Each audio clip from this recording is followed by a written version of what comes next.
I'd like to introduce to you today Dr. Adrian Lopresti. He's a clinical psychologist in private practice. He's also a senior researcher at Murdoch University in Western Australia. He has over 19 years of experience working with children and adults who are suffering from a wide range of mental health conditions, and some of those include depression and anxiety-related disorder. He's published several articles in peer-reviewed journals. He's looked at diet, nutraceuticals, sleep, exercise, all of their impact on different biological pathways that are associated with depression and ADHD and bipolar disorder. He's completed clinical trials investigating the antidepressant effects of both curcumin and saffron in people with depression. He is a strong advocate of psychological, nutritional, and lifestyle-based interventions to enhance mental health. I have heard Dr. Lopresti speak before, and I think you're in for a real treat tonight. So welcome, Dr. Lopresti. Welcome. All right. Well, thank you very much for that, Cheryl. Yeah, I mean, obviously today what I wanted to do was talk a bit about the integrated treatment for anxiety and depression and really just highlight the fact that it's not one treatment that's going to really heal kind of the symptoms associated with depression and anxiety. And usually it's multifaceted, and I just want to really just go through some of the areas that I think are particularly important in terms of improving one's mental health. So hopefully it will give some people some food for thought that they can go away with and actually apply some strategies for themselves or give advice on how they can best help others.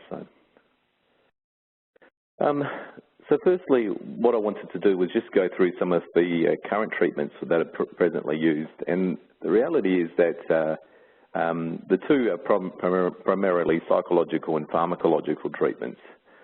So cognitive behaviour therapy is probably the most common type of psychological therapy that's used across the world. And then there's varying antidepressant medications. Unfortunately, I mean, they seem to help about 50 to 80% of people in terms of getting 50 to 80% get 50% better. Now that means that another 50% don't realise those effects, and in actual fact, probably about 20 to 30% get no benefit at all.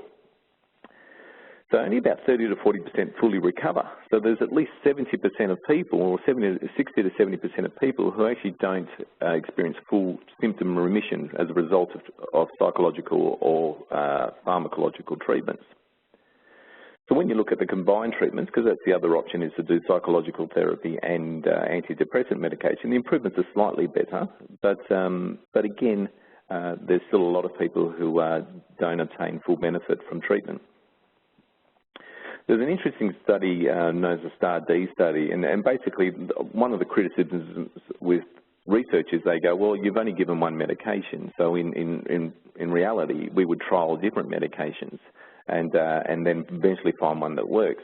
So they wanted to look at how effective that was. So what they found was that, so in this treatment, patients received up to 3 antidepressant trials if they were unresponsive, so something that you would probably experience in real-life treatment. And again, what they found was that only 30% fully recovered after 3 months, which is still a concern.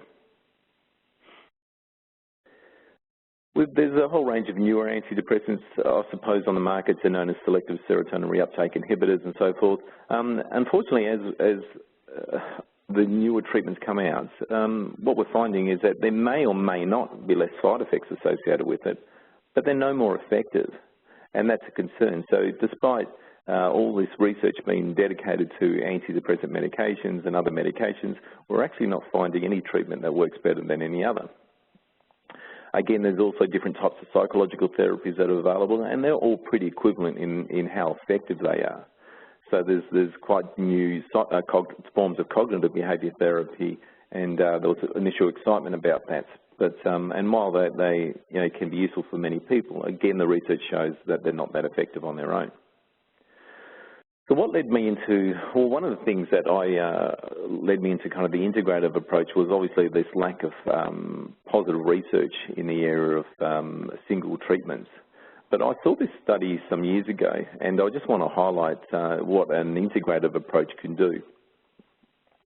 So in this study, they actually had people with depression, non-seasonal depression, it's just your standard depression, who are on antidepressant treatments. And what they did was the first group received obviously antidepressants, plus they received the following information. They were recommended to go to bed when sleepy and not before 11 o'clock at night. Use your bed and bedroom only for sleep and sex. If you do not fall asleep after 15 or 20 minutes, get up and start an activity until you feel sleepy enough to go back to bed. Get up early, never later than 9 a.m., no matter how well you've slept. So this first recommendation is about sleep and some basic sleep hygiene.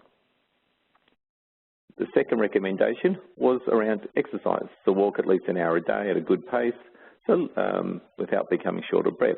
So second one, around exercise. So a little bit more information about that. So we've got sleep, exercise, sunlight.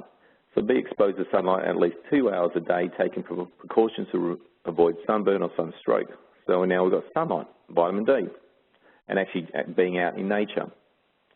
And then the third one was to try and eat a healthy diet. And eat regular hours, not snacking, avoid sweets or sugary drinks, and eat fish, plus fruit, cereals and nuts. So this first treatment then received recommendations on diet, sleep, exercise and sunlight exposure. The control group, they were just provided with these 4 recommendations. Sleep the hours that you feel your body needs, adapt to the pace of daily physical activity, if exposed to sunlight, take precautions, and try to eat a healthy, balanced diet. So this was the only 2 differences between the 2 groups. One received more comprehensive information about an integrative approach, and the other received very minimal information. And so what do they find? Well, the response number is the number of people who experienced a 50% reduction in their mood. How many responded? 3 in the control group versus 13 in the active treatment group. Huge difference between the 2 just in terms of this integrative approach where we provide multiple recommendations. Remission, this is the number of people that experienced or had a full symptom remission who had a full recovery from their depression, and 1 from the control group and 11 from the active treatment group.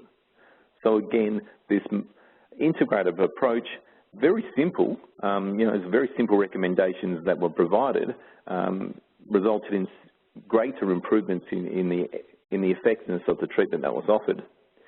Now, this study has been replicated, and the second results weren't so positive, and what that indicates to me is that it needs to be more than just written recommendations, because that's basically all that was offered here. But this first study does indicate to us that if you look at different areas of modality to treat somebody's mood, then you're going to have a greater effect. So I use and kind of work on a treatment known as, which I call the personalised integrated therapy. And basically there's 5 foundations to this. Psychological treatment, I think, is an important part of somebody's recovery. So I'm certainly not denying that. There's also lifestyle environmental changes that we need to consider. Diet and nutrition is extremely important for one's mental health. Social and spiritual, which I'll go through all of these in greater detail. And there's also the biological and medical, because there's certainly biological and medical factors that can impact on someone's mental health, on their depression, anxiety, or any other mental health condition. Now, the key here is really about individualising or personalising it. What works for one person may not work for another. You might have one person whose social network, social connections is really good. They have really good support networks. So you don't need to target that one because that's already working, that's already going fine. Then you've got someone else whose social networks is limited, and therefore you need to really target that in treatment. And if you're listening to this webinar for yourself, I want you to think about how each of these areas apply to you and which areas that you may need to change. And the key here is that it's not one solution that's going to result in improvement. It's 10 small changes, which on their own aren't going to do much, but collectively they're the most powerful treatments we have available for the treatment of anxiety and depression. So the psychological is foundation 1. So obviously our thoughts and our beliefs can affect how we feel. If we've got negative thoughts about and negative belief systems about ourselves and environment and our future, then our mood's going to be affected. So the psychological treatments may be worked towards modifying those areas, which is cognitive behaviour therapy is one way to do that. reducing worry about the future. Now, I'm not saying just reduce your worry about your future just because I tell you you're going to stop, but the key here is about learning strategies to reduce worry and which psychological therapy can target. There's also rumination about the past. People who often worry about the future, they're often more kind of anxiety, and those who ruminate on the past, who are obsessed about the past, is more the depressive symptoms. So again, learning strategies to decrease rumination, which the psychological therapies can target. If there's any past trauma or loss that keeps kind of appearing in somebody's kind of thought patterns and daily kind of activities, then that needs to be targeted through psychological therapies. And learning appropriate coping skills and emotional regulation skills, learning how to regulate your emotions, learning how to self-soothe is extremely important. And this is something that psychological therapies are very good at. And obviously there's a whole range of relaxation strategies that people can learn, such as meditation, your controlled breathing and things like that, which again are a target of psychological therapies. So these are all extremely important. So there are several options for psychological treatments. I'm just going to list some of them, some of the more popular ones, but there are more. These isn't a comprehensive list. So there's cognitive behaviour therapy. Obviously, I'm using the Australian behaviour spelling there. There's something called acceptance and commitment therapy, which is becoming a very popular treatment at the moment, and that can be effective. Interpersonal therapy is another type of therapy. Behaviour activation therapy, which in actual fact is actually quite a simple therapy, which is basically, I see it as going to do more stuff. If you do more, you'll feel better. If you feel better, you'll do more, and it leads a cycle upwards. For trauma in particular, there's something called eye movement desensitization and reprocessing, EMDR, which can be extremely effective for the treatment of trauma.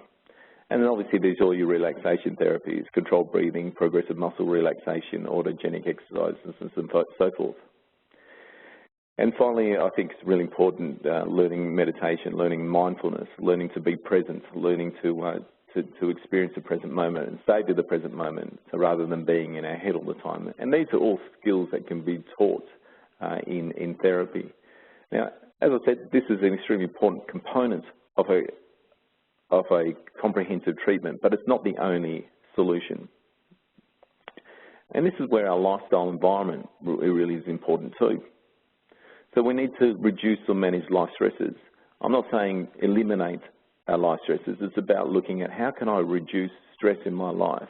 What am I doing? What decisions do I need to make? What changes do I need to make to reduce my life stresses?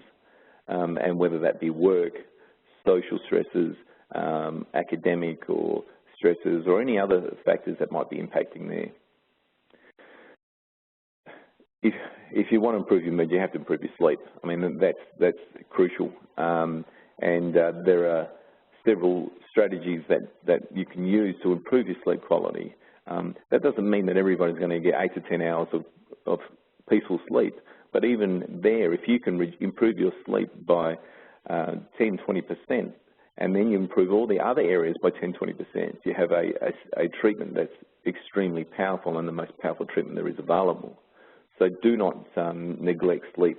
If you want to suffer from depression, spend the next few weeks not sleeping, and I'll tell you, you're more likely to suffer from depression or anxiety, that's for sure. Engage in regular exercise. Exercise is an extremely effective natural antidepressant. This doesn't mean that everybody needs to go away and join a gym or go to a boot camp or something like that, which is where they're basically going to kill themselves engaging in a high-intensity exercise. But it really looks at choosing a form of exercise that's appropriate for you, that you feel as though you can do, and just working from there. Some of the research has indicated that exercise is as effective as the cognitive behaviour therapy and pharmacological therapy. But remember, they weren't that effective on their own either. So I'm not saying exercise is the solution, it's a component of it, and I'm going to keep repeating that. Be more active, reduce sedentary activity. So I'll include this as a separate one because it's about really sitting down and how much time are you sitting, how much time are you engaging in non-activity and that's really important because we know that things like watching TV all day is not conducive to good mental health. Optimise your sunlight exposure. So there's certainly research to show that not just vitamin D, but actually being out in the sun is really positive. But obviously you need to ensure that you take precautions there to protect yourself from the sun exposure. Increased exposure to nature. So being out in nature, being out in the environment is also positive for our mood. So these are the things that you can do as an individual to improve, to make changes in that area. Engage in pleasurable activities. So what things do you like? What hobbies do you have? Many of the clients that I see actually can't answer this question, which is a real concern. So it's extremely important that people find activities that they find pleasurable or soothing, and that they actually allocate it to part of their daily routine. Reduce technology use. So all the people out there who are consistently on Facebook or social media, it's really important for you to regulate that because too much of it can be very detrimental in our mood, particularly as people generally portray the positive things about themselves on social media, and that gives you kind of the thought that maybe everybody's happy and their life is great and my life is not so great. But you're really only getting a snapshot, a preview. It's like when you watch a movie and you think how great that movie was because you've seen the best bits, and then you watch the movie and you think, oh, it wasn't as great as the preview. Minimise alcohol, nicotine and other drug intake, which is, again, certainly messes with all our hormones, increases inflammation, creates free radical damage, which then in turn reduces our mood-lifting hormones or neurotransmitters like serotonin and dopamine. And even just minimising exposure to toxins, so whether that be environmental toxins, even air pollution, noise pollution, but also the toxins we use for cleaning and cooking and things like that, and obviously the foods that we eat too. So I just want to pick on nature, I suppose, green space, because this is something that people often don't consider when we look at improving mood. But what the research shows is that greater access to green space, to the environment, is associated with less depression. In one study, they found that pregnant women in the greener environments were 18 to 23% less likely to report depressive symptoms than those in the non-greener environments. One interesting study where they looked at CBT, cognitive behaviour therapy. So one group received, the groups received 4 weeks of cognitive behaviour therapy. One was conducted in a forest environment, in nature, outside.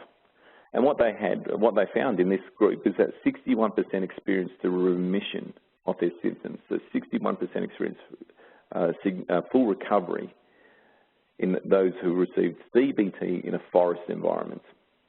However, those who experienced CBT in a hospital setting, only 21% experienced remission of their symptoms. So just by changing the environment, increase the effectiveness of cognitive behaviour therapy.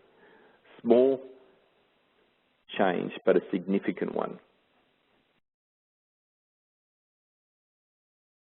Technology use. Research shows that the greater time spent using screens for leisure is regularly associated with depression, lower self-esteem and poorer mental health. This is both for adults and youth. Bedtime use of media devices doubles the risk of poor sleep in children. So looking at media, looking at how you can make I'm not saying to ban it, but it's about reducing exposure to it, replacing media devices with other things that might be have more positive effect on mood. One study showed that taking a 1-week break from Facebook had positive effects on life satisfaction and intensity of positive emotions, just 1 week. Toxins. Previous pesticide poisoning is associated with a 2 to 6 times increased odds of depression or other psychiatric disorder. Now, this is pesticide poisoning. I know this is not, we're not necessarily poisoned by where we experience acute exposure to pesticides, but it's that gradual, that constant, minimal pesticide or other poisoning that we often get that can impact on mood. Findings of increased, in one study that showed had findings of increased suicide rates in areas with intensive pesticide use more than doubled the risk of suicide. One study showed that low levels of lead exposure reduced intelligence in school-aged children and increased impulsivity. So this is just a snapshot of some of the studies there that indicates that that toxin exposure can impact on mood. Even the exposure to PCBs in blood was higher levels were associated with increased prevalence of depression. So how can you reduce some of your exposure to toxins? What small changes can you make? What things do you need to replace in your home environment that can help reduce some of the toxin exposure? And obviously air and noise pollution is another one. That seems to affect mental health too. Diet, another crucial element to the integrative approach. So we certainly need to improve our diet quality, and I'll go through that in more detail. We need to treat nutritional deficiencies and excesses, and again I'll go through that in a little bit more detail. Food allergens and intolerances. Exposure to food allergens or foods that we're intolerant to, not ones that would necessarily result in an allergic reaction, but that we're even mildly intolerant to. If you continue to expose yourself to those foods, that then greatly impacts on some of the hormones and neurotransmitters that are important for mood. I'm going to talk about some mood-boosting supplements, natural supplements. Now, they're not the answer. They're supplements. They're to supplement our integrative approach. But as I said, if you include supplements in your integrative plan, then they can be very beneficial. But they aren't the only answer. Nothing is.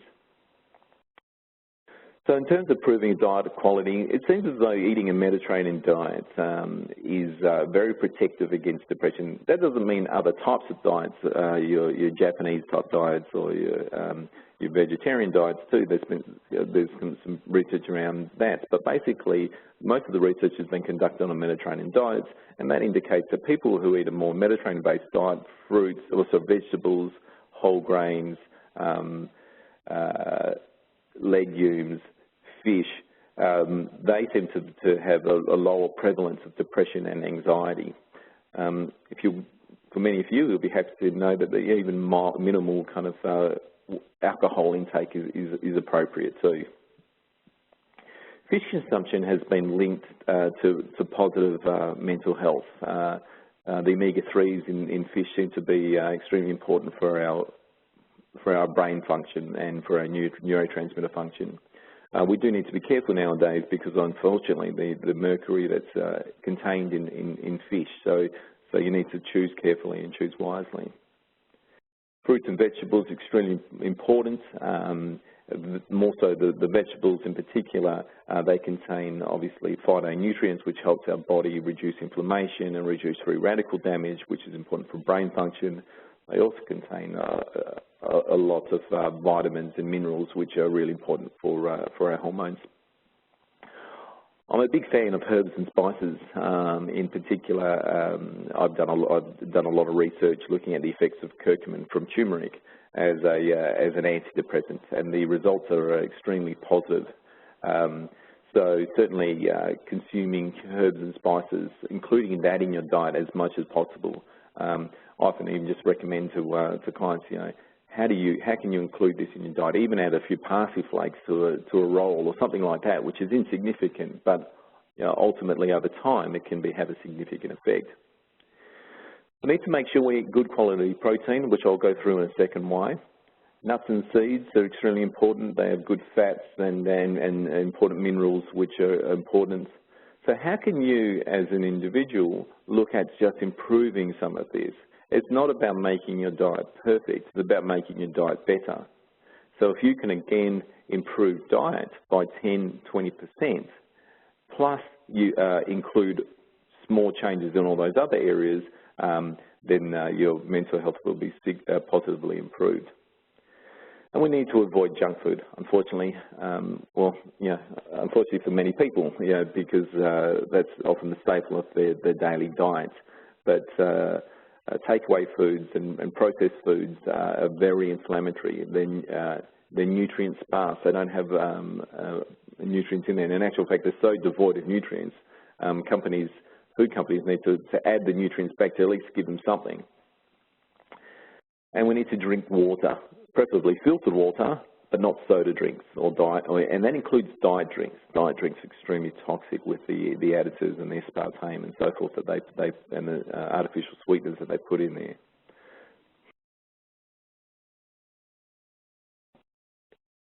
So how do we optimise the nutrition? Well, the nutrients that are extremely important for mental health are the B vitamins, extremely important, particularly B6, B3, or2, and folate is another one that's extremely important for mood. So we need to make sure that our B vitamins are high, our folate's high, and this means really ensuring that your diet contains lots of vegetables and in particular. Zinc seems to be a very important nutrient for mental health, so ensuring that we have enough zinc in our diets, because that seems to be really important for neurotransmitter production. Magnesium, a really nice calming mineral that's it's really important for mood, and unfortunately many people are deficient in magnesium. So I won't go through the different foods. So if you're interested in looking at the sources of these different nutrients, then just check on the web, foods high in magnesium, and then and try to look at supplementing or including those in your diet. You may look at supplementing, which I'll go through later too. Omega-3 fatty acids. So your fish consumption is extremely important. For people who are vegan or vegetarian, then you can derive some of these from your nuts and seeds, but unfortunately, I think that fish is certainly the best source. And vitamin D, unfortunately, given in Australia in particular, we have.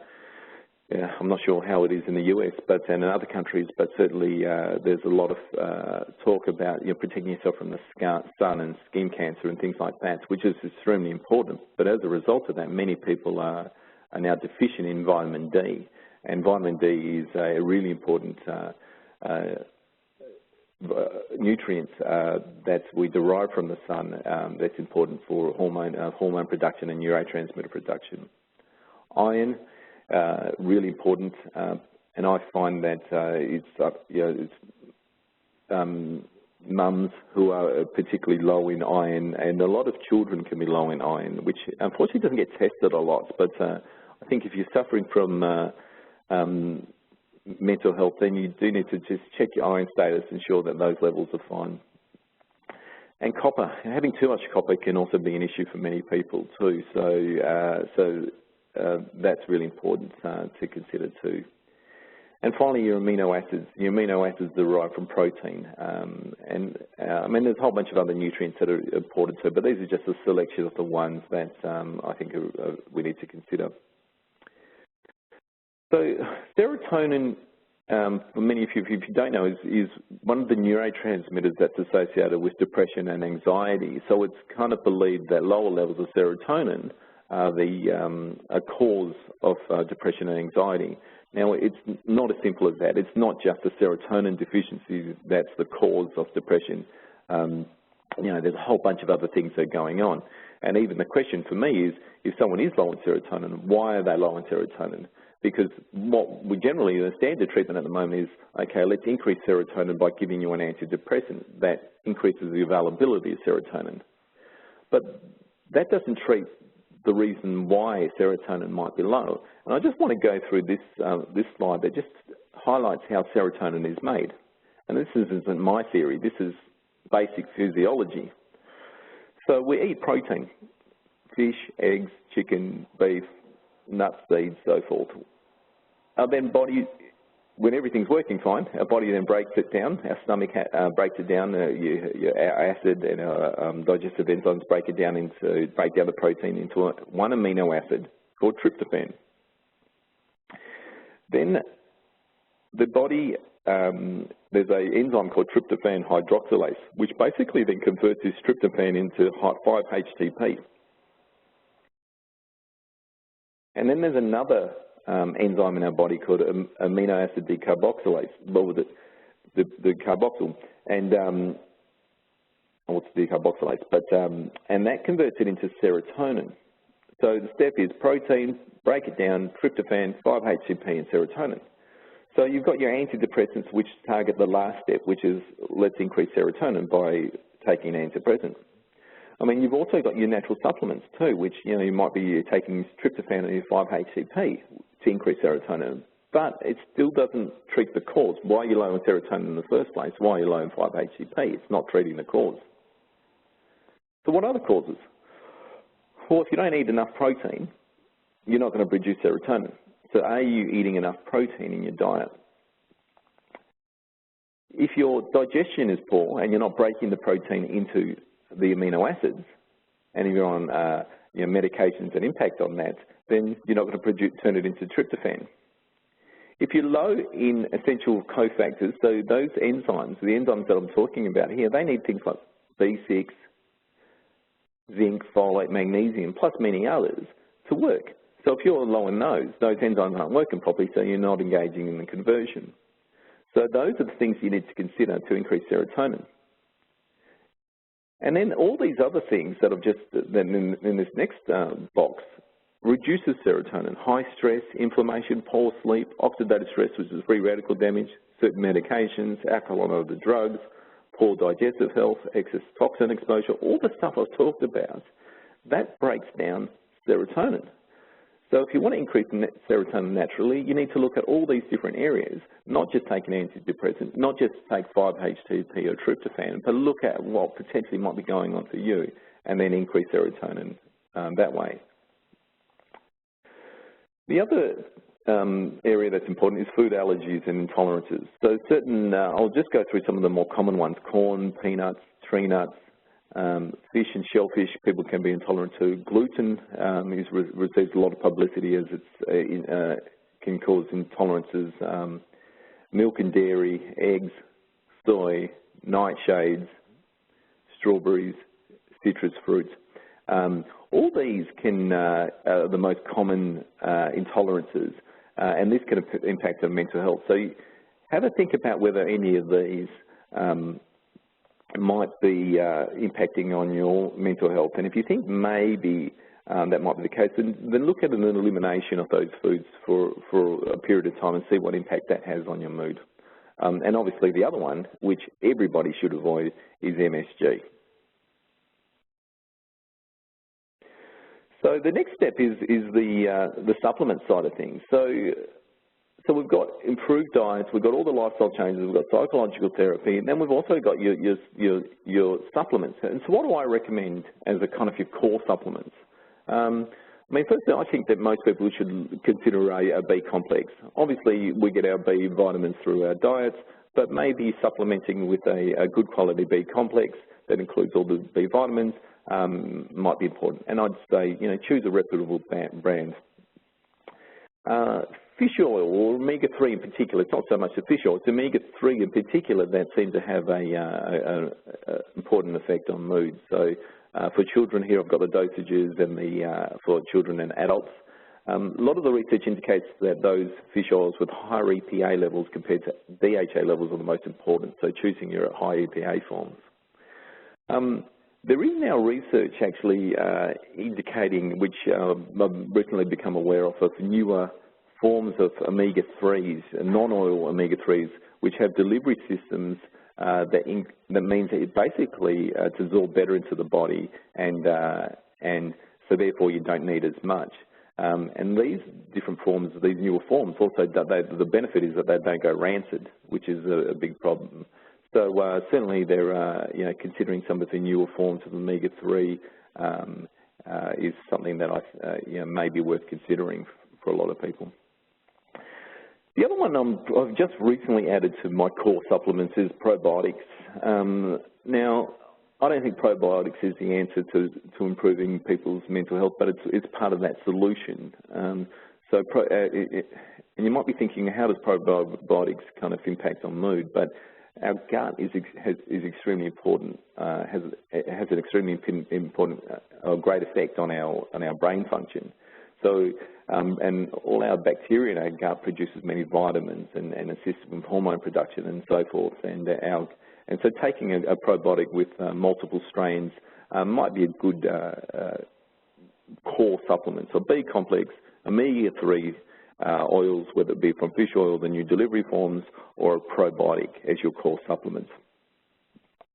To obviously treat deficiencies, if you're low in any of these, you need to make sure that you probably need to obviously eat it more through your diet, but also supplement with these with either vitamin D, B12, zinc, iron, folate, or magnesium, or any other nutrient deficiency that you may uncover.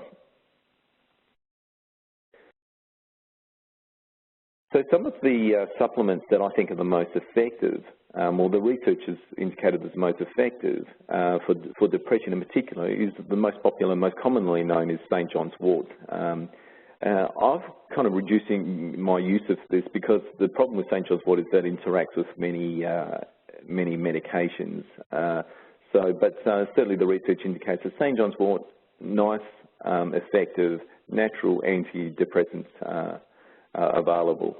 The other one's SAMI, which also has nice research as a form of antidepressant.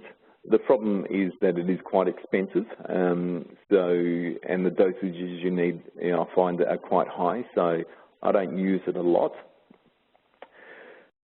This is one of my areas of research, as I said earlier, was looking at the area of curcumin for the treatment as an antidepressant, and basically there's been several studies now to show that curcumin is an effective antidepressant, and I'll go through how that possibly works, but that's something to consider.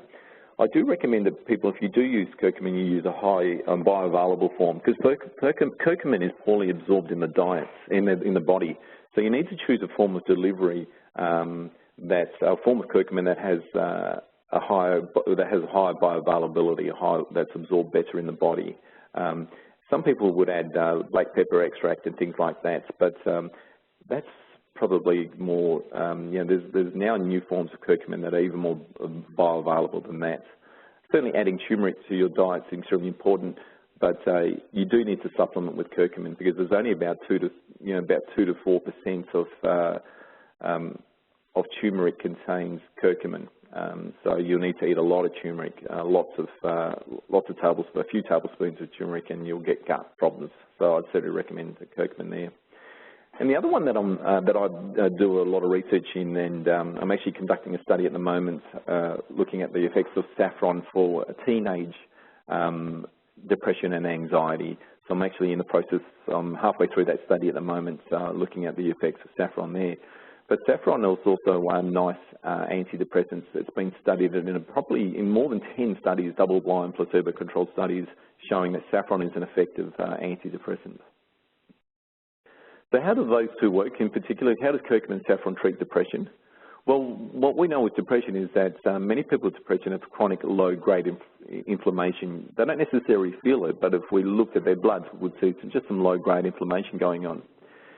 They also have, many people with depression also have free radical damage, too much oxidative stress going on. So that's also happening. And see, curcumin and saffron are nice anti-inflammatories. They're potent antioxidants. People with depression also have an impaired stress response, and it seems as though both saffron and curcumin seem to modulate that stress response. And obviously the neurotransmitter imbalances, serotonin and dopamine, can be a problem, which it seems again that curcumin and saffron may have benefits from there, whether it's by decreasing inflammation, and then if you decrease inflammation, you increase serotonin levels, I'm not sure, but certainly that has an effect from that perspective. And these herbs and spices, I suppose, are also really important for protection, neuroprotection. They're very protective on the brain, and they probably work from those mechanisms. Stress and anxiety. So if you're suffering from stress and anxiety, the nutrients that I recommend are magnesium, a good form of magnesium. Avoid your magnesium oxides, they're poorly absorbed, but there's good forms of magnesium there. Theanine is derived from green tea, an amino acid in green tea, and that has some really nice calming effects on stress and anxiety. Rhodiola is another one that I like, and there's some good research there to show that rhodiola has some positive benefits in reducing stress and anxiety, and particularly is really good for people with suffering from burnouts. You know, people who have experienced chronic stress can eventually feel burnout. Many people use the term adrenal fatigue to describe these individuals, and rhodiola is a very effective herb from that perspective. Kava is another one that's a lot of research has indicated is a nice calming and anti-anxiety option. Passion flower is another option for people, and ashwagandha is another nice one there that's available. That's again can reduce stress and probably works similar to rhodiola from that perspective. So you can take these either on their own or in combination formulas. For sleep, magnesium again pops up. So you know, it's almost like I probably would include magnesium almost as a core supplement. Melatonin might be an option for many people.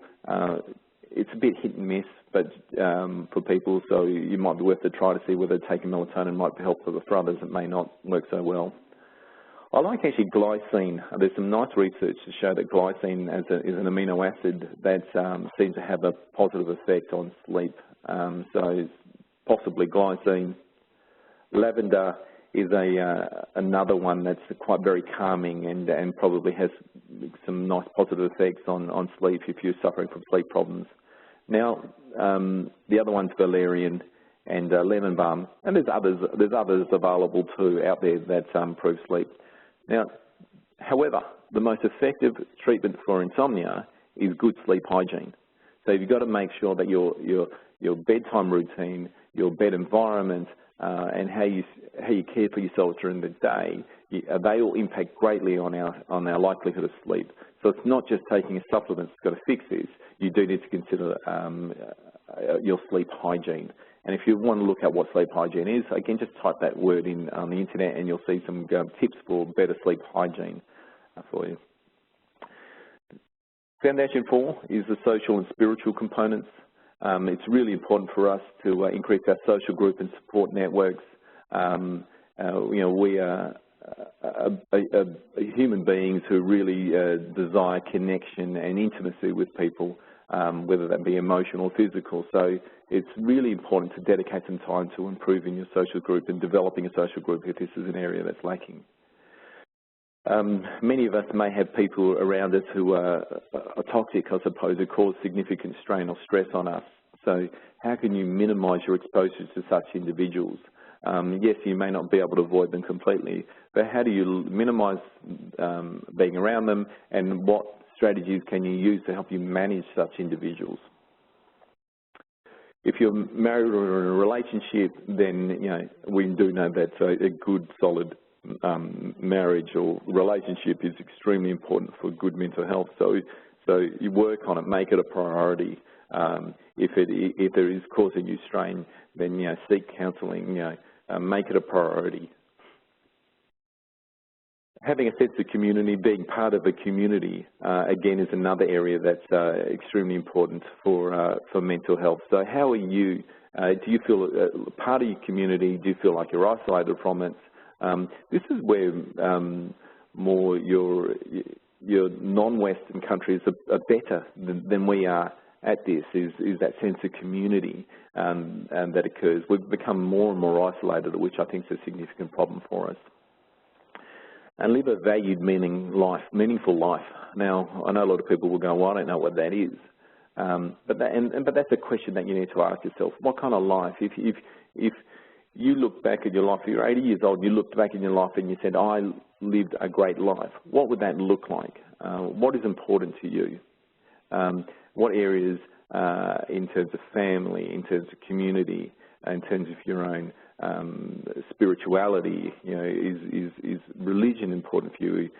Those types of things, and then live a life that's conducive to that. And finally, number 5 is our biological and medical. Now, we need to treat medical illnesses, and that's not necessarily through drugs, but certainly all the things I've actually talked about is really important for improving our physical health too. So one of the side effects of doing this integrative approach is that you might be physically better. Shock, horror. So I think that's something that you need to be very, very mindful of, is how do you improve your physical health. In terms of your medications, I think it's really important for you to review your medications. I'm certainly not going to tell you to go off any of your medications, but review them. Only include essential medications. Consider how some of your medications might be impacting on your mood, which I'll go through in a second. So if you are on psychiatric medications, whether they be antidepressants or anti-anxiety, how do you optimize them? And that basically means how do you use the necessary amounts but not too much? Ultimately, if your goal is to get off them, basically you need to increase all those or create all those changes that I've already talked about. But do not go off your psychiatric medications without consultation with your doctor first. Identify and manage with your doctor any medications that might be affecting your mental health, which I'll go through. Manage nutrient-depleting medications, because there's many medications can reduce some of the nutrients important for mental health. Optimize your gut health. Balance your hormones, whether they be sex hormones or thyroid hormones, and balance your blood sugar levels, and achieve a healthy weight. Now, that doesn't mean that everybody needs to be in the healthy weight range, the BMI of 20 to 25, but it's about going, okay, again, if you lost 10% of your weight, plus improve 10% of all the other areas, then that will have a really positive effect on your mood. The gut-brain connection, this is a really popular and very exciting area of research, and we're beginning to understand that not only it was thought that the brain affects the gut, but now we know that the gut affects the brain. So we really need to consider that. Many people with depression, and with even schizophrenia and bipolar, have what we call leaky gut or intestinal hyperpermeability. And this leaky gut can cause inflammation, can affect our ability to absorb nutrients and so forth. So looking at kind of healing that leaky gut is extremely important.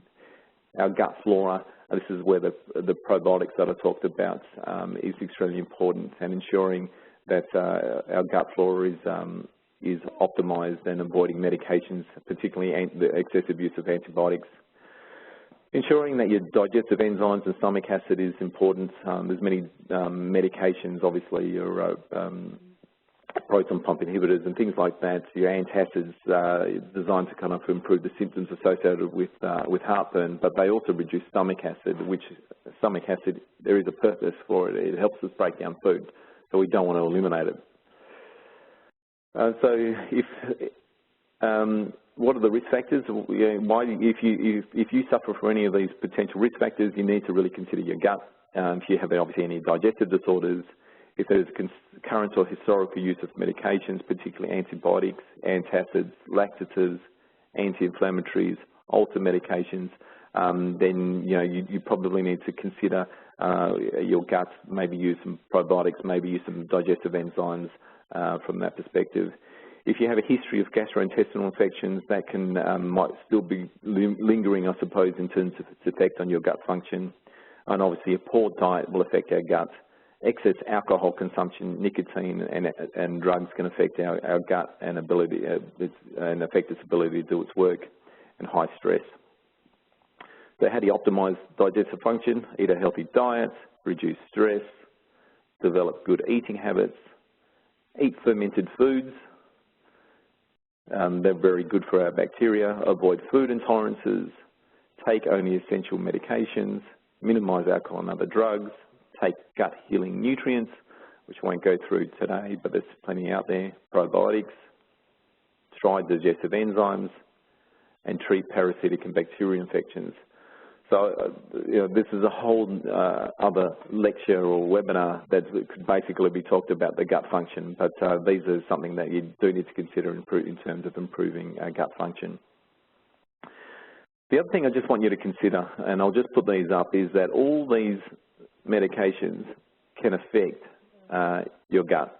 Now, you actually can't see it actually. It's just, but that first one that I've highlighted there, I'll just go through that. Those medications can affect depression, so they can contribute to depression. And surprisingly, actually, antidepressants is one of those. So if you're taking any of these, they can affect your depression. This second lot, they can contribute to anxiety.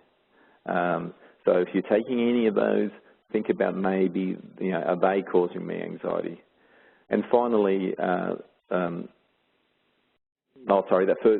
previous lot was more around bipolar disorder, manic episodes and so forth, and this last one is the anxiety.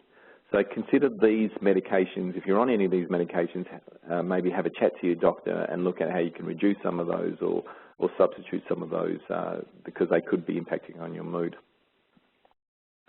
So the way that I want you to think about this is my last slide here is really then if you include an integrative approach, an integrative approach includes the psychological, all the things that I've talked about today, your mood starts improving. There's no one solution. Each little bit gradually improves our mood, regulates our hormones, our neurotransmitters in our brain, and then we start feeling better. There will never, ever be one solution to improve someone's mental health. It's a multifaceted approach, and you need to look at which areas that specifically might be impacting on you, because what might be important for one person may not be for another, and then ultimately, as you target and results in and create small changes in several of these areas, your mood eventually improves. Thank you.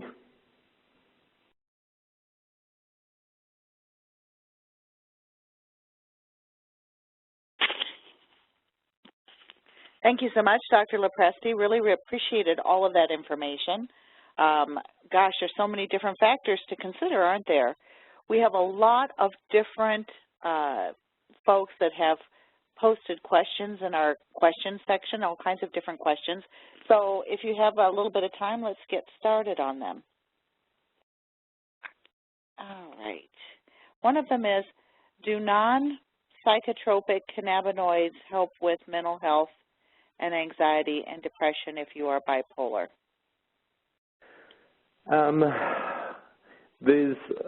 I suppose it could do. I think there needs to be more research in that area at the moment. It's not my area for expertise at the moment, so I'm kind of cautious to comment on that. But I think it has potential.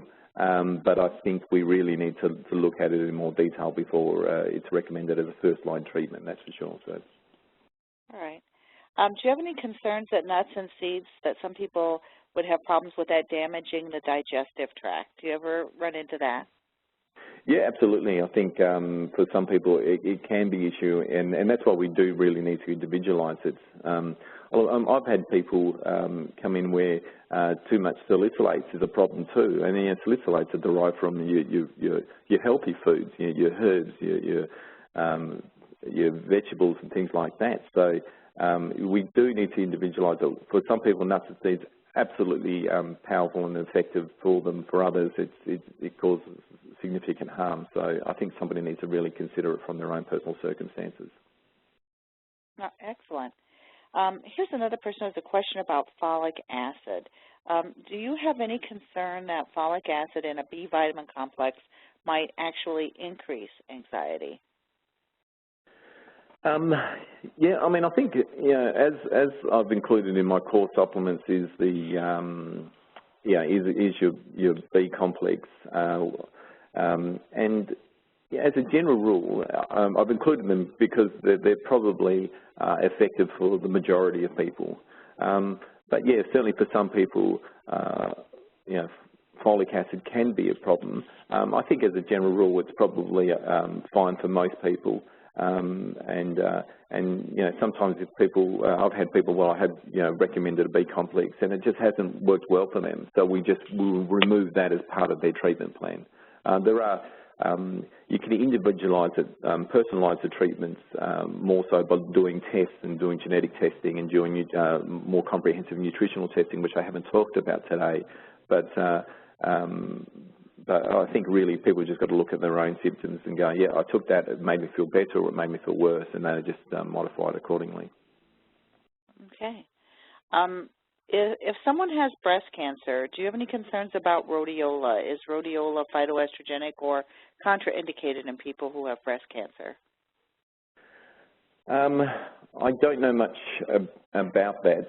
Certainly if somebody came in with a history of breast cancer, I would very much individualise the treatment and be more cautious around that. So I suspect, that there's probably some reasoning for that, but I'm not sure. So I'd be working with somebody who's more knowledgeable in that area if somebody was